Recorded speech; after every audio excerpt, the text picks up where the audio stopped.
এভারেস্টের সাথে আমি আরও একটা চূড়া আরোহণ করেছি, বেসিক্যালি 3টা চূড়া আরোহণ করেছি এই অভিযানে, যদিও দুটো আমার প্ল্যান ছিল, পরিকল্পনা ছিল দুটো চূড়া আরোহণের। এভারেস্ট সবাই জানে, এভারেস্টের নাম আমাদের সব মানে একদম ছোটোবেলা থেকেই সবার জানা আর কি, যেহেতু পৃথিবীর সর্বোচ্চ পর্বত। এছাড়া এই অভিযানে আমি আরেকটা পৃথিবীর 4র্থ সর্বোচ্চ পর্বত যেটা বলা হয় মাউন্ট লোৎসে, সেটাও ক্লাইম্ব করেছি।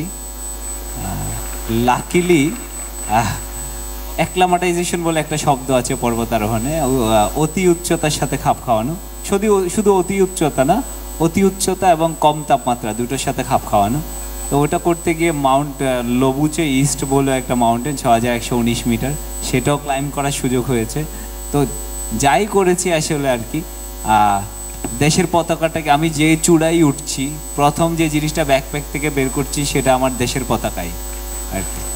তো আমি যদি অনেক বেশি সোশ্যাল মিডিয়া ইউজ করি না, তো আমার মা হচ্ছে নানান জায়গায় কমেন্ট পড়ছেন যে বিভিন্ন টিভি চ্যানেলে অনেকের কোয়েশ্চেন যে এভারেস্ট চড়ে কী লাভ বা এই ধরনের স্পোর্টসে কী লাভ আর কি। তো এগুলো তো আসলে ইন্ডিভিজুয়াল স্পোর্টস, ক্রিকেট ফুটবলের সাথে এগুলোর অনেক ডিফারেন্স আছে। ক্রিকেট ফুটবল স্টেডিয়ামে খেলা হয়, লোকে দেখতে পারে, দর্শক থাকে, লোকে কানেক্টেড ফিল করতে পারে আর কি খেলাটার সাথে। আমি যে স্পোর্টসটা খেলি এটাকে বলা হয় আসলে সকল স্পোর্টসের রাজা। কেন সকল স্পোর্টসের রাজা? অন্য খেলায় কি হয়, ক্রিকেটে ভুল করলেন উইকেট পড়ে গেল 6 হলো, ফুটবলে ভুল করলেন গোল হলো বড় জোর, এখানে ভুল করলে কিন্তু ডেথ, আমি নাও ফিরে আসতে পারি। তো এই জন্য বলা হয় যে এটা শুধু খেলা না, খেলার সাথে যদি অ্যাডভেঞ্চার যুক্ত করা হয় তখন হয় আসলে পর্বতারোহণকে তখন কাছাকাছি হচ্ছে এক্সপ্লেন করা যায় আর কি। আর আমি খুবই হতবম্ব বা হতবাক আর কি, যে এটা তো ইন্ডিভিজুয়াল স্পোর্টস, আমি অনেক বছর ধরে মাউন্টেনিয়ারিং করি আর কি, তো লোকের এই খেলা নিয়ে তো কখনো আগ্রহ নেই, থাকেও না আর কি। তো এইবার আমি খুব আগ্রহ মানে আমি বেস ক্যাম্পে ফেরার পরে জানতে পারলাম দেশের লোকজন এটা ফলো করছে। তো এটা আমার জন্য দারুণ একটা অনুভূতি, এরকম ইন্ডিভিজুয়াল স্পোর্টসে লোকজন ফলো করছে, যেটা পৃথিবীর দুর্গমতম প্রান্তে খেলা হয়, কেউ দেখতেও পারে না এমন খেলা, এবং খবর পেতেও যে কেউ সামিট করেছে সেটা খবর পেতে সময় লাগে।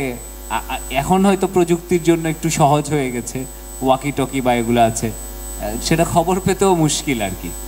তো ওই যে আমি একটু ওই প্রশ্নের জবাবটা একটু দিয়ে শেষ করি যে পর্বতারোহণ করলে কি হয়, আমি এভারেস্ট উঠলে কি হয় আর কি।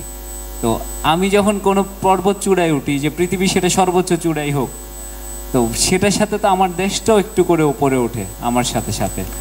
তো এইটুক ভালো লাগা, এই ভালো লাগা নিয়ে আমি আসলে এই যে এগিয়ে যেতে চাই।